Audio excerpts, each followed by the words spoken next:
Hola! Your dream vacation to Hong Kong starts from rupees 74,999 only with GT Holidays, South India's #1 travel brand. இப்போ அவங்களுக்குள்ள இப்போ பெரும்பாலான case இந்த மாதிரி case என்ன நடக்கும் அப்படின்னா, ஒரு மீச்சூரில் இருந்திருப்பாங்க, ஒரு லிவிங்கில் இருந்திருப்பாங்க. அது விலகி போகிறப்ப என்னென்னா டீசெண்டாக சிலர் விலகி போயிடுவாங்க. சில பேர் என்ன பண்ணுவாங்கன்னா, அதை ஏதாவது இந்த மாதிரியான குற்றச்சாட்டுகள் இல்லாட்டி செட்டில்மெண்ட்டுகள் இது ரெண்டாவது இவர் மேலே நிறைய வழக்குகள் இருக்குது. இந்த மாதிரியான பாலியல் வழக்குகள் பாலிவுட்டில் ஒன்று இருக்குது அப்படி தொடர்ந்து இருக்குது அப்படிங்கிறாங்க. அப்போ இவருடைய கேரக்டர் வைஸ் பார்க்குறப்ப ஏதோ ஒரு தப்பான ஆள் மாதிரி தான் தெரியுது. அது ஆளுகளை பொறுத்து. டான்ஸை வந்து எப்படி டான்ஸ் மாஸ்டர்கிட்ட வந்து என்ன பண்ணுவாங்கன்னா, எவ்வளோ பெரிய நடிகராக இருந்தாலும் சரி நடிகையாக இருந்தாலும் சரி அந்த பாட்டு ஆரம்பிக்கிறதுக்கு முன்னாடி இது பெருசாக பேச ஆரம்பித்தோடனே ஒரு ஆள் தலைமறைவாக இருக்கிறாரு. ஒருவேளை முன்ஜாமீன் ட்ரை பண்ணுறாரா என்னன்னு தெரியல. பாலியல் குற்றச்சாட்டுங்கிற போது வருந்த எல்லா இடத்துலையுமே நடக்கக்கூடிய விஷயம் தான். மோகன்லாலுக்கு யார் சப்போர்ட் பண்ணா? அங்கே இருக்கக்கூடிய பல நடிகர்கள் பேர் சொல்கிறாங்க, யாருக்குமே சப்போர்ட் பண்ணல. சப்போர்ட் பண்ணலன்னா கூட ஆறுதலாக பக்கத்தோடு நிற்கலையே. இப்போ இல்லைன்னு சொல்ல முடியாது. ஆல்ரெடி அவர் ஏதோ ஒரு அதில் இருந்திருக்கார், கான்டாக்டில் இருந்திருக்கு, இல்லாமலாம் சொல்ல மாட்டாங்க.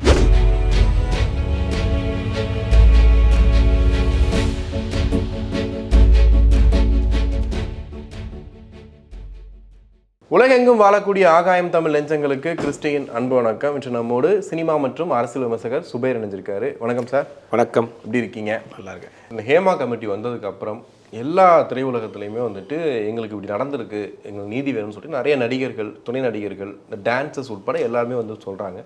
அதில் வந்து இந்த ஜானி மாஸ்டர் அப்படிங்கிறவர் இப்போ ரீசெண்டாக தமிழ் படங்களில் ஒரு புகழ்பெற்ற ஒரு மாஸ்டராக தான் இருக்கார். பெரிய பெரிய ஹீரோஸ்லாம் பண்ணிகிட்ருக்காரு. அவர் வந்து ஒரு பொண்ணை வந்து ரேப் பண்ணிட்டாரு, கிட்டத்தட்ட வந்துட்டு ஒரு பெரிய பாலியல் துன்புறுத்தல் வந்து கொடுத்துட்டாருன்னு சொல்லிட்டு ஒரு கேஸ் வந்திருக்கு. அதை தாண்டி அவர் மேலே நிறைய கேஸ்லாம் இருக்குன்னு சொல்கிறாங்க. இது எப்படி சார் எடுத்துக்கிறது? 2019 அவர் என்கிட்ட இந்த மாதிரி தப்பாக நடந்துக்கிட்டாருன்னு அவங்க சொல்கிறாங்க. இப்போ இந்த வருஷம் அனௌன்ஸ் பண்ண நேஷ்னல் அவார்டில் அவருடைய தமிழ் பாட்டுக்கு கொடுத்துருக்குறாங்க, மேகம் கருக்காத பெண்ணை பெண்ணை பாட்டுக்கு. அப்போ இந்த 5 வருஷம் அவங்க ஏன் இவரை வந்து இது பண்ணல? இவர் இந்த இப்போயும் அதே பொசிஷன் தான் இருக்கார், 5 வருஷத்துக்கு முன்னாடி அதே பொசிஷன் தான் இருப்பார். அப்போ இந்த 5 வருஷம் ஏன் அவரை நீங்கள் சொல்லலை? அப்போ ஒரு பேர் புகழ் வந்து ஒரு அடுத்த இப்போ இன்டர்நேஷனல் ஆல் இண்டியா லெவலில் ஒரு மாஸ்டர் ஆகிருப்பார். இப்போ நேஷனல் அவார்டு வாங்கிட்டாருன்னா எல்லா மொழியிலும் இவரை பயன்படுத்த ஆரம்பிப்பாங்க. அப்படிங்கும்போது ஒரு வளர்ச்சியை தடுக்கிறதுக்கு எதுவும் பண்ணுறாங்களா அப்படிங்கிற ஒரு கேள்வி இருக்குல்ல. ஓகே, ஒரு மீச்சுவலாக இருந்திருக்கலாம், இல்லை ஒரு லிவிங்கில் இருந்திருக்கலாம். இப்போ அவங்களுக்குள்ள இப்போ பெரும்பாலான கேஸ் இந்த மாதிரி கேஸ் என்ன நடக்கும் அப்படின்னா, ஒரு மீச்சுவலில் இருந்திருப்பாங்க, ஒரு லிவிங்கில் இருந்திருப்பாங்க. அது விலகி போகிறப்ப என்னென்னா டீசெண்டாக சிலர் விலகி போயிடுவாங்க. சில பேர் என்ன பண்ணுவாங்கன்னா, அதை ஏதாவது இந்த மாதிரியான குற்றச்சாட்டுகள் இல்லாட்டி செட்டில்மெண்ட்டுகள் இந்த மாதிரியான விஷயங்கள் நடக்கும். இப்போ இவரை பொறுத்த வரைக்கும் இவ்வளோ நாளாக ஏன் சும்மா இருந்தாங்க? இதுக்கு முன்னாடியாவது வந்து அவர் வந்து ஒரு கட்சியில் இருந்திருக்கார், பவன் கல்யாணுடைய கட்சியில் இருந்திருக்கிறாரு. இப்போ தான் அந்த கட்சி பதவிக்கே வந்திருக்கு.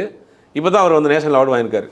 அப்படிங்கும்போது இப்போ சொல்ல வேண்டிய விஷயம் என்ன இருக்குது அப்படின்னா, அதான் ஒரு கேள்விக்குறியாக இருக்குது. ரெண்டாவது இவர் மேலே நிறைய வழக்குகள் இருக்குது. இந்த மாதிரியான பாலியல் வழக்குகள் பாலிவுட்டில் ஒன்று இருக்குது அப்படி தொடர்ந்து இருக்குது அப்படிங்கிறாங்க. அப்போ இவருடைய கேரக்டர் வைஸ் பார்க்குறப்ப ஏதோ ஒரு தப்பான ஆள் மாதிரி தான் தெரியுது. ஆனால் இவங்க கம்ப்ளைண்ட் இப்போ ஒரு கம்ப்ளைண்ட் மட்டும் தான் கொடுத்துருக்குறாங்க. 2019 நடந்த மாதிரி ஒரு கம்ப்ளைண்ட் கொடுத்துருக்காங்க. இந்த கம்ப்ளைண்ட்டை வச்சு பார்க்குறப்ப இப்போ கொடுக்குறதுக்கு என்ன காரணம் அப்படிங்கிற ஒரு சந்தேகம் இருக்குது. ஓகே, இப்போ ஹேமா கமிட்டியில் சொல்லும் போதும் ஒரு ஹீரோவையோ யாரையோ ஒருத்தங்களை அவங்களோட இமேஜை கெடுக்கிறதுக்காக பண்ணதாக சொன்னாங்க. பட் டான்ஸ் மாஸ்டர்னும் போது இவர் டான்சர்ஸ் கிட்ட தான் நடந்துக்கிட்டாரு அப்படின்னு சொல்லி சொல்கிறாங்க இல்லையா? இது வந்து சினிமாக்குள்ள ரொம்ப யூஸ்வலாக நடக்குமா சார் இந்த மாதிரி? இல்லை, சினிமா இண்டஸ்ட்ரியில் டான்சர்ஸு, ஆக்ட்ரஸ்ஸு, டேரக்டர் அந்த மாதிரியான கேட்டகரி இல்லை. அது ஆளுகளை பொறுத்து. டான்ஸை வந்து எப்படி டான்ஸ் மாஸ்டர்கிட்ட வந்து என்ன பண்ணுவாங்கன்னா, எவ்வளோ பெரிய நடிகராக இருந்தாலும் சரி நடிகையாக இருந்தாலும் சரி அந்த பாட்டு ஆரம்பிக்கிறதுக்கு முன்னாடி காலில் வந்து ஆசீர்வாதம் வாங்கிட்டு தான் டான்ஸ் போவாங்க. சினிமாவில் மட்டும் டான்ஸ் மாஸ்டரே ஒரு குரு ஸ்தானத்தில் வச்சுருப்பாங்க. நீங்கள் மேக்கப் மேன் அந்த மாதிரி தான். மேக்கப் மேன் போடுறப்போ மேக்கப் போடுறதுக்கு முன்னாடி அவர் வந்து ஒரு நெத்தியில் போட்டு வைப்பார், அது இது பண்ணிட்டு தான் பண்ணுவாங்க. அதே மாதிரி ஒரு காலையில் ஒரு பாட்டு ஷூட் ஆரம்பிக்கிறாங்கன்னா அந்த டான்ஸ் மாஸ்டர்கிட்ட வந்து காலில் வந்து ஆசீர்வாதம் வாங்கிட்டு தான் அது பண்ணுவாங்க. அது ஒரு பாரம்பரியமாக வச்சுருக்காங்க. அப்படிங்கும்போது அது ஒரு குருஸ்தானத்தில் இருக்கக்கூடியவர். சினிமாவில் பார்த்தீங்கன்னா டான்ஸராக இருக்கட்டும், நடிகராக இருக்கட்டும், துணை நடிகராக இருக்கட்டும், இந்த மாதிரி எல்லா இடத்துலையுமே இந்த மாதிரியான பிரச்சனைகள் இருக்குது. இன்றைக்கி எல்லா துறையிலையும் இருக்குது, அதுலேயும் இருக்குது. பெரும்பாலும் டான்சர்ஸ் யூனியனில் அது மாதிரி வராது. ஏன்னா அவங்களுக்கு அந்த டைமே இருக்காது. ஒரு டான்ஸராக இருக்காங்கன்னா அவங்க ஃபுல்லாக ட்ராவல் பண்ணிட்டு இருப்பாங்க. இப்போ பெரும்பாலும் டான்ஸ் மாஸ்டர் அந்த மாதிரியான சூழ்நிலை வந்தால் திருமணம் பண்ணிக்கிறாங்க. நிறையா டான்ஸ் ஜோடிகள் தமிழ் சினிமாவில் இருக்குது. ஓகே ஓகே, லலிதாமணி, வாமன் மாலினின்னு நிறைய ஜோடிகள் இருக்காங்க. அது மாதிரி அவங்க சேர்ந்தே தான் போவாங்க. அப்படி இருக்கும்போது அங்கே வர்றது கொஞ்சம் கம்மி தான். அதுலேருந்து ஒரு சர்ச்சைன்னு எனக்கு தெரிஞ்சு இப்போ தான் புதுசாக வந்திருக்கு. ஓகே, இப்போ ஜானி மாஸ்டரை காணோம், அவர் இல்லை அப்படின்னு சொல்கிறாங்க. ஒரு பக்கம் கட்சியிலேருந்து அவர் நீக்கப்பட்டார் அப்படிங்கிறதையும் பார்க்குறோம். இப்போ அவர் எங்கே இருக்கார்? இல்லை, இந்த வழக்கு ரொம்ப ஸ்ட்ராங்காக போயிட்டுருக்கு. ஆந்திராவில் இதை பற்றி பெருசாக எடுக்க ஆரம்பிச்சிட்டாங்க. இது பெருசாக பேச ஆரம்பித்தோடனே ஒரு ஆள் தலைமறைவாக இருக்கிறாரு. ஒருவேளை முன்ஜாமீன் ட்ரை பண்ணுறாரா என்னன்னு தெரியல. அந்த கட்சியிலேருந்து ஜனசேனா கட்சி, அதாவது பவன் கல்யாணுடைய கட்சியிலேருந்து அவரை நீக்கப்பட்டிருக்காங்க. ஓகே, இதுக்கப்புறம் நடவடிக்கை எப்படி சார் இருக்கும்? ஏன்னா ஒரு நல்ல இப்போ தான் புகழ்பெற்று வராருன்னு நீங்கள் சொல்கிறீங்க. ஒரு கட்சியில், ஒரு பவர்ஃபுல்லான கட்சியில் ஒரு பொறுப்பில் இருந்த ஒருத்தர், நடவடிக்கை எப்படி இருக்கும்? இல்லை இது வந்து எப்பயும் போல் நார்மலாக பேசிட்டு அப்புறம் விட்டுருவாங்களா? இல்லை, இது வந்து வழக்கு பதிவு பண்ணிட்டாங்க. இப்போ அங்கே இதை கையில் எடுத்து வேறு வேறு ஆட்கள் பேச ஆரம்பிச்சிட்டாங்க, போராட்டம் பண்ண ஆரம்பிச்சிருக்கிறாங்க. அப்படிங்கும் போது இந்த வழக்கு வந்து ரொம்ப சீரியஸாக தான் இருக்கும். ஒரு முன்ஜாமீன்லாம் அவர் கிடைக்கிறதுக்கு வாய்ப்பு இல்லை. ஓகே, இவர் கண்டிப்பாக அவர் கைது பண்ணிடுவாங்க. கைது பண்ணாங்கன்னா அது வழக்கு நடக்கும். வழக்கு எப்படி உடச்சி வெளியே வர போகிறாரா, ஜாமீன் வாங்க போகிறாரான்னு தெரியல. இப்போ இந்த வழக்கு ரொம்ப சீரியஸாக தான் போயிட்டுருக்கு. இப்போ ஓகே, ஒருத்தருக்கு மேலே ஒரு பாலியல் புகார் அப்படின்னோடனே சுற்றி இருக்கக்கூடிய நடிகர்கள், நண்பர்கள் அப்படியே விலக ஆரம்பிக்கிறாங்க இல்லையா? இதை எப்படி சார் எடுத்துக்கிறது? இல்லை, வேறு விஷயம்னா கூட வந்து நிற்பாங்க. பாலியல் குற்றச்சாட்டுங்கிற போது வந்த எல்லா இடத்துலையுமே நடக்கக்கூடிய விஷயம் தான். நமக்கு வந்தோம்னா நம்ம ஏதாவது நம்ம பேர் டேமேஜ் ஆயிருமோ, அந்த பாதிக்கப்பட்டவங்களுக்கு நம்ம ஆப்போசிட்டாக இருக்கிற மாதிரியான ஒரு சூழ்நிலை வந்துடும். அது இந்த மாதிரியான விஷயங்கள் வரப்போ எல்லாம் ஒதுங்கி தான் இருப்பாங்க. இப்போ ஹேமா கமிட்டி வரப்போ மோகன்லால் பேர் கூட அடிபட்டுச்சு. மோகன்லாலுக்கு யார் சப்போர்ட் பண்ணா? அங்கே இருக்கக்கூடிய பல நடிகர்கள் பேர் சொல்கிறாங்க. யாருக்குமே சப்போர்ட் பண்ணல. சப்போர்ட் பண்ணனா கூட ஆறுதலாக பக்கத்தோடு நிற்கலையே. அப்படிங்கும்போது இந்த விஷயங்கிறது இதனால தான் வந்து என்ன பண்ணுவாங்கன்னா, ஒருத்தருடைய இமேஜை காலி பண்ணணும், அவருடைய கேரியரை காலி பண்ணணும்னா முதலில் அவர் மீது வீசப்படுற கல் என்னென்னா பாலியல் குற்றச்சாட்டு தான். அது ஈஸியாக வந்து ஒரு மனிதனை சாய்ச்சிரும். எவ்வளோ பெரிய உயரமாக இருந்தானா கூட அவனை வந்து நீங்கள் பாலியல் குற்றச்சாட்டு சொல்லி ஈஸியாக சாய்ச்சிடலாம். அது அரசியலும் சரி, சினிமாலும் சரி. மற்ற ஊழல் குற்றச்சாட்டுலாம் இருக்கட்டும், ஒருத்தர் அடிச்சிட்டாரு, தகராறு பண்ணிட்டாரு, குடிச்சிட்டு இப்போ கார் ஆக்சிடென்ட் பண்ணிட்டாரு, இந்த மாதிரியான விஷயங்கள் கூட வந்துருவாங்க. பாலியல் குற்றச்சாட்டுங்கிறது அவருடைய இமேஜே இதாகிடும். அது வரைக்கும் சினிமாவில் ஒரு பெரிய ஸ்டாராக இருப்பார், ஒரு பெரிய டேரக்டராக இருப்பார். அவர் மேலே இந்த மாதிரியான ஒரு குற்றச்சாட்டு வர்றப்ப நாங்கன்னா அவருடைய மொத்த ஸ்ட்ரக்சருமே செஞ்சு போயிடும். ஓகே, அதனால தான் இதை பலர் ஆயுதமாக பயன்படுத்துகிறாங்க. இப்போ அவர் மேலே தப்பு இல்லை அப்படின்னா வந்து பேசலாம்ல. இப்போ அவர் ஆளே இல்லைங்கிறதானே பெரிய இல்லை, தப்பு இல்லைன்னு சொல்ல முடியாது. ஆல்ரெடி அவர் ஏதோ ஒரு அதில் இருந்திருக்காரு, கான்டாக்டில் இருந்திருக்கு. இல்லாமலாம் சொல்ல மாட்டாங்க. கான்டாக்டில் இருந்திருக்கிறாரு. அது ஏதோ அவங்களுக்குள்ள பிரச்சனையாக இருக்குது. இல்லை 5 வருஷமாக மியூச்சுவலாக இருந்திருக்கலாம், 5 வருஷமாக ஏன் கொடுக்காமல் இருக்கிறாங்க. இப்போ 2 பேருக்குள்ளே பேச்சுவார்த்தை எதுவும் சரியாக வராமல் இருந்து அது வெளியில் வந்திருக்கலாம். இதுதான் நடந்திருக்கும், வேறு ஒன்றும் பெருசாக நடந்திருக்கு வாய்ப்பு இல்லை. 5 வருஷத்துக்கு முன்னாடி சொன்னது ஏன் சொல்லாமல் இருக்காங்கன்னா, 5 வருஷமாக அவங்க கூட ட்ராவல் பண்ணாங்களா, 5 வருஷமாக அவங்க கூட பேசிகிட்டு இருந்தாங்களா, இப்போ அது ஒரு முடிவு ஏற்பட்டிருக்கலாம். இவர் கொஞ்சம் பிஸியான பிறகு இவங்க வேணாம் அவாய்ட் பண்ணியிருக்கலாம். இதெல்லாம் தான் நடக்கும். ஓகே, இது என்னென்னா அது வந்து டேரெக்டாக அப்படி சொல்கிறது இதை அது இந்த மாதிரியான குற்றச்சாட்டை வைப்பாங்க. ஓகே, இப்போ ஸ்பாட்டில் போகிறாங்க, டான்ஸ் ஆடுறாங்க, அந்த டைமில் ஹீரோ ஹீரோயின் எல்லாம் இருக்காங்க, ஒரு பெரிய செட்டே இருக்குது. இதுக்கு மத்தியில் இந்த மாதிரி பிரச்சனை எங்கே சார் நடக்க போகுது? இல்லை, அவங்களுக்கு ட்ராவலிங் இருக்குல்ல.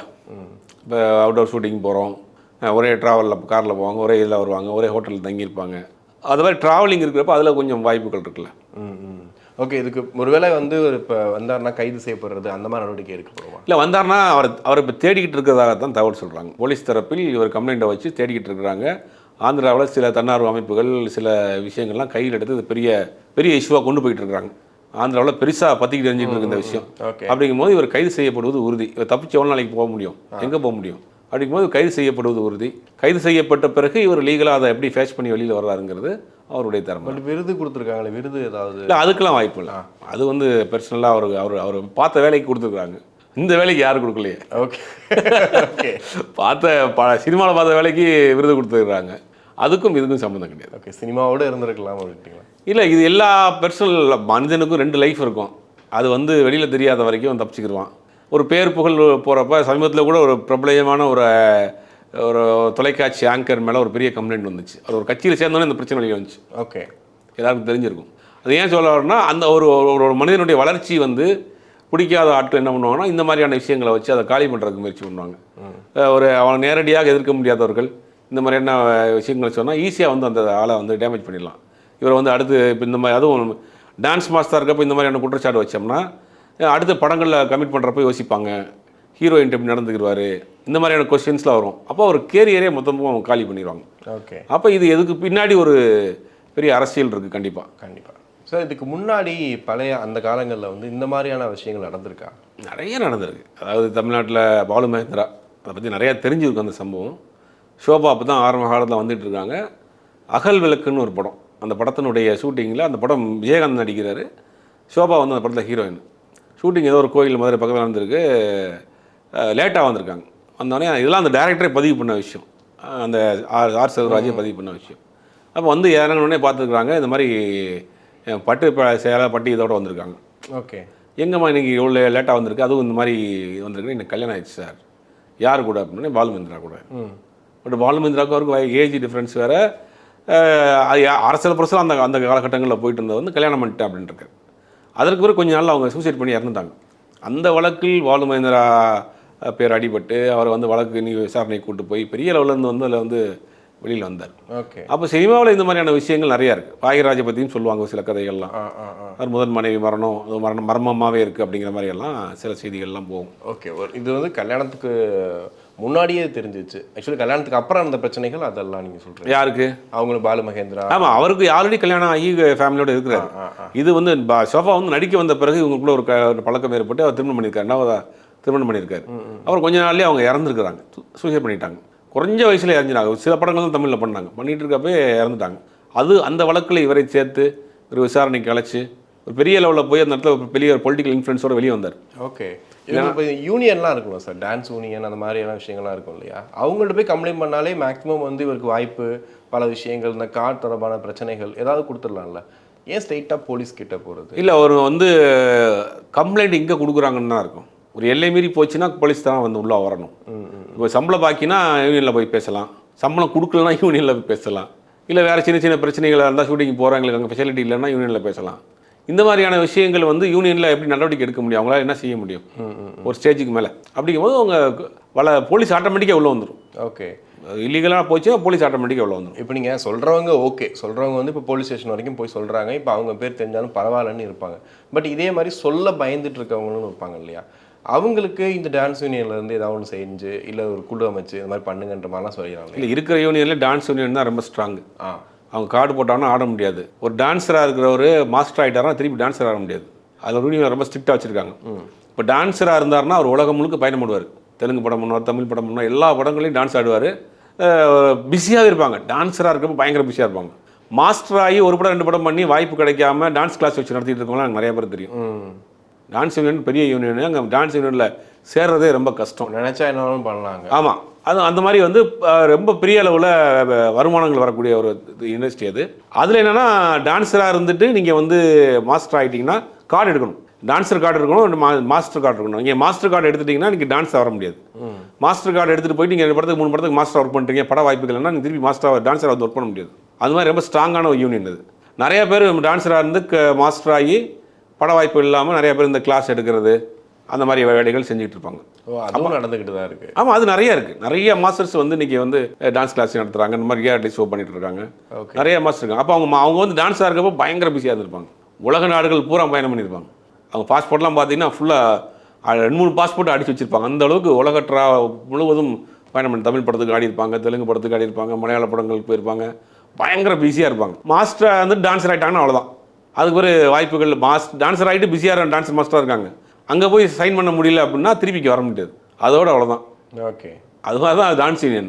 டான்ஸ் யூனியன் அது நீங்கள் வந்து டான்ஸ் யூனியனில் மெம்பராக சேர்றதுக்கு நிறைய ரெஸ்ட்ரிக்ஷன் இருக்குது. நீங்கள் ஆடி காட்டணும், அந்த டான்ஸ் யூனியனில் இருக்கவங்க சைன் பண்ணணும், நிறையா ஃபார்மாலிட்டிஸ் இருக்குது. ரொம்ப ஒரு ஸ்ட்ராங்கான யூனியன் டான்ஸர் யூனியன்.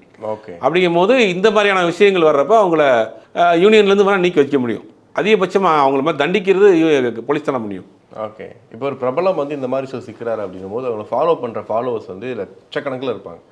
அவங்களுக்கு இது அதிர்ச்சியாக இருக்கிறத தாண்டி வந்துட்டு இந்த ஃபீல்டில் அவங்க போகலான்னு ஆசைப்படுறவங்களும் இருப்பாங்க இல்லையா, அவங்களுக்குமே இது ஒரு பெரிய இதாக தானே இருக்கும். என்னடா இது இப்படி நடக்குது அப்படின்றது. ஆமாம், இன்றைக்கி பொறுத்த வரைக்கும் அதெல்லாம் வந்து இப்போ இல்லை. பெரும்பாலும் அந்த காலகட்டத்தில் இருந்த பார்க்குறப்ப இப்போ சினிமாவில் இந்த மாதிரி பாலியல் ரீதியான பிரச்சனைகள் இப்போ குறைவாக இருக்குது.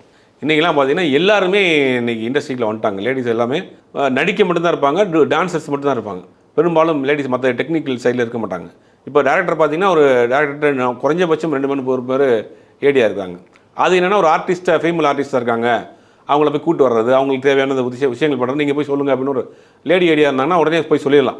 இப்போ அந்த மாதிரி எல்லா இண்டஸ்ட்ரி கேமரா சைடில் இருக்கிறாங்க, டைரக்ஷன் சைடில் இருக்கிறாங்க, டெக்னிக்கல் சைடில் வந்துட்டாங்க, எல்லாம் வந்துட்டாங்க. அப்படிங்கும்போது இப்போ அந்த மாதிரியான விஷயங்கள் கொஞ்சம் குறைஞ்சிருக்கு. அதையும் மீறி 1-2 நடக்குது. அந்த மாதிரி வெளியில் வருது. ஓகே, கண்டிப்பாக சார். நிறைய விஷயங்கள் பேசணும். உங்கள் நேரத்துக்கு நன்றி. Hola! Your dream vacation to Turkey starts from rupees 79,999 only with GT Holidays, South India's #1 travel brand.